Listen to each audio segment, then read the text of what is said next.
Hi everyone, I'm here today to talk to you about all of the books that I read in October, and I've just realised that the badge I'm wearing beautifully matches my jumper, which was a complete accident, but I'm rather happy about it. I picked this up in Brighton last week when I was doing a book event and I love it. If I can find it online, I'll link it in the description box down below. But now let's talk about these books. Let's begin with 3 books that I don't have to hand because I listen to them on audio.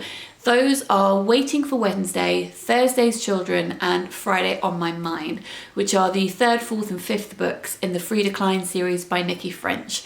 Nikki French is a husband and wife writing duo. Nikki French is their pen name, and I mentioned them in my last monthly wrap up because I listened to the first 2 books in the series, which are Blue Monday and Tuesday's Gone, I think is the second one.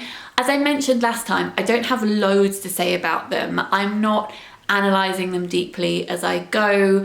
They are not the best books that I've ever read, but I am massively enjoying them. I feel very connected to the characters and invested in them. And the narrator, Beth Chalmers, is a fantastic narrator.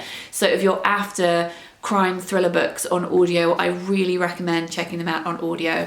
I will say that the 5th one, the one I'm reading right now, which is Friday on My Mind, is a little bit more outrageous than the previous 4, and I am struggling to believe some of the things that Frida is doing, but I'll excuse it because I'm sure that they're going to tie it all together at the end. It's just probably not as good as the previous 4. If you do want to read them, I recommend starting with the first one, which is Blue Monday, because even though each is their own individual mystery, they are all linked, there is character progression, and there is an overarching plot as well, which I'm assuming will come to a head by the end of the series. I think there are 7 books in the series, so a week long we finish with the book that has Sunday in the title.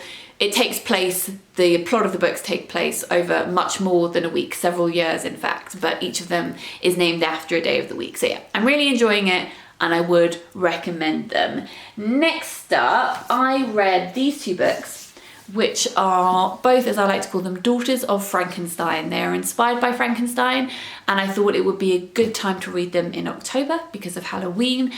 So I chose to review these ones for Toast magazine. So I review books for them every month, and these were the 2 books that I reviewed in October. So I will link my review down below if you'd like to go read it. But briefly, I read Frankenstein by Jeanette Winterson and really enjoyed it.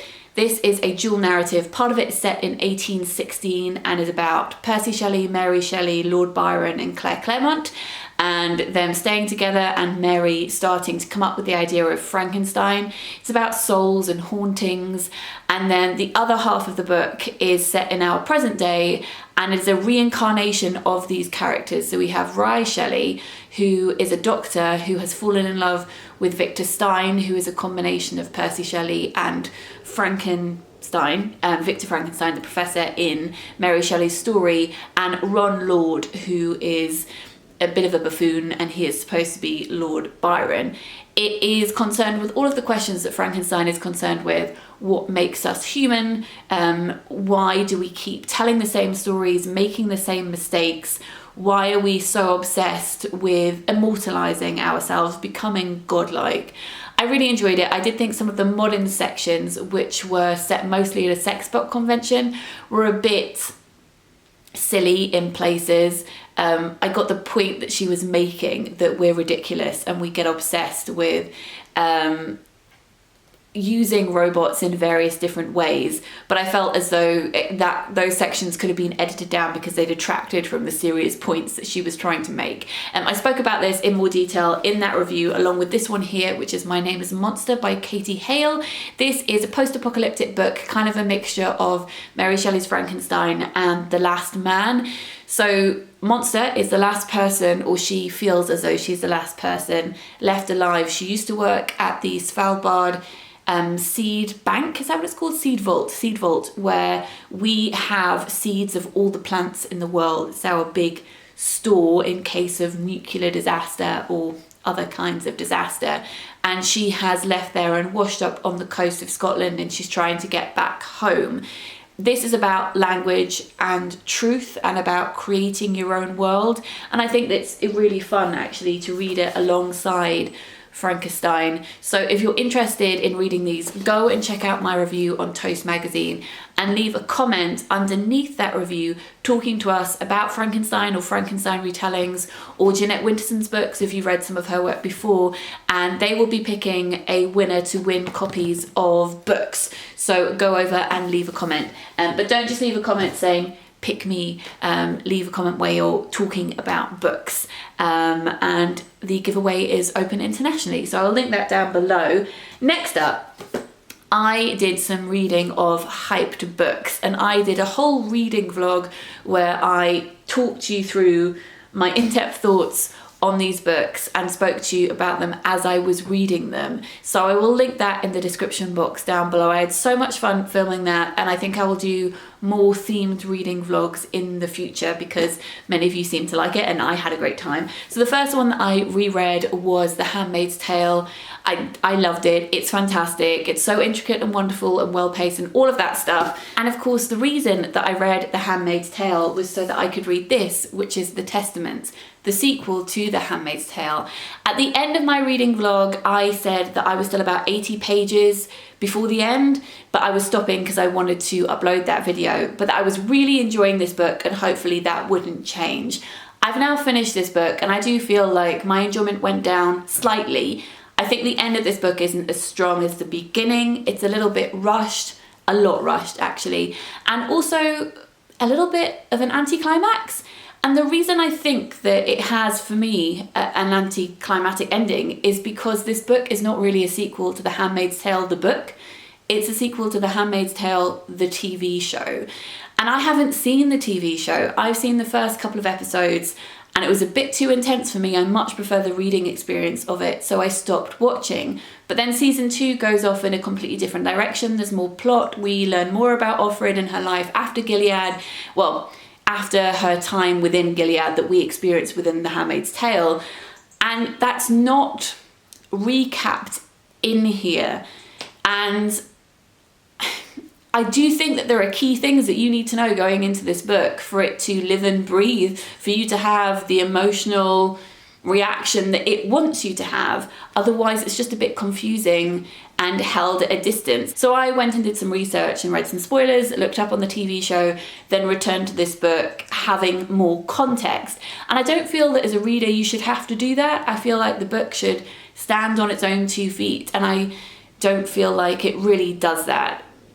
When you tie it with the TV show and with the first book, I think it's a great accompaniment, but I don't think that the readers should have to have seen the TV show in order to appreciate this, because it's a completely different thing. That's frustrating, and I think you should know that before going into it. If you want to read it and you haven't seen the TV show, I would probably Google what do you need to know before reading The Testaments, because I'm sure that someone has made that list somewhere online and I don't want to spoil it for you here in case you haven't watched the TV show yet and you would like to. So go and Google. I read these 2 books. Well, I DNF'd this one, which is The Imaginary Friend by Stephen Chbosky. It just wasn't for me, unfortunately, and I spoke about why in my reading vlog. And then I read The Secret Commonwealth, which is the second in the Book of Dust trilogy, and unfortunately I didn't enjoy this one either, though I read the whole thing. As you probably know, his Dark Materials are my favourite books of all time, and I wanted to love this book so very much, and I just didn't. And again, I spoke about all of my reasons for not enjoying it in that video, so if you would like to go more, if you would like to know more, go to that video and give it a watch. On a much more pleasant note though, I did watch last night the first episode of the new BBC HBO adaptation of his Dark Materials, and it filled my heart with so much warmth and delight. It is the adaptation, so far, touch wood, that I have always dreamed of. I thought it was just amazing. We don't speak of the film was not great. This is fantastic, and if you, like me, were apprehensive about a new adaptation, Please don't be. Please go and watch it. It was amazing, and I'm going to stop talking about it because otherwise I may cry. The final 2 books that I wanted to speak about, this one here, which is the Forward Book of Poetry 2020. This is my favourite anthology that comes out every year. The Forward prizes for poetry are wonderful prizes that are awarded every year. There are 3 of them: for Best Single Poem published in a literary journal, for Best Debut Collection, and Best Collection that is not a debut. The judges then pick not just the shortlisted poets, but also commended poems from each category, and they publish them in this book here. I was one of the Forward Prize judges last year, so I helped edit and compile last year's book, which is still something that I adore, so I'll link that down below. But this is the one that just came out this year. It's all of the commended and shortlisted poets from this year's prize, and I loved it. I do know most of the poets in here, and I mean, not personally, I mean that I know their work. So there weren't any huge surprises to me in here, but I did pick out a few voices from here that I wanted to mention who were new to me. The first one is Holly Pester, and hers was a single poem that was in here that was submitted called Comic Timing, and it's a long poem about an abortion, and I thought it was amazing. Oh, and the other 2 poems that I marked were actually by poets that I already know, but this was new work by them. One called The Break by Lavinia Greenlaw, which is about living with pain and not knowing how to express it, and also Crow Baby by Luke Nard, which is very much inspired by Ted Hughes and also reminded me of Grief is a Thing with Feathers. If you would like to read some excellent new poetry that has been published this year, you cannot go wrong with this book. The final one I wanted to mention is this one here called Beast Feast by Emma Yarlett. It's a picture book. It's the follow-up to her book Dragon Post, which I read and adored last year. I think out of the 2 I still prefer Dragon Post, but this one is also great. It is a series of letters. Well, it's a story with letters in it, which makes me think of The Jolly Postman. And I used to love opening letters in picture books when I was young. In fact, I still do. So it says, one very hungry day, Beast caught dinner.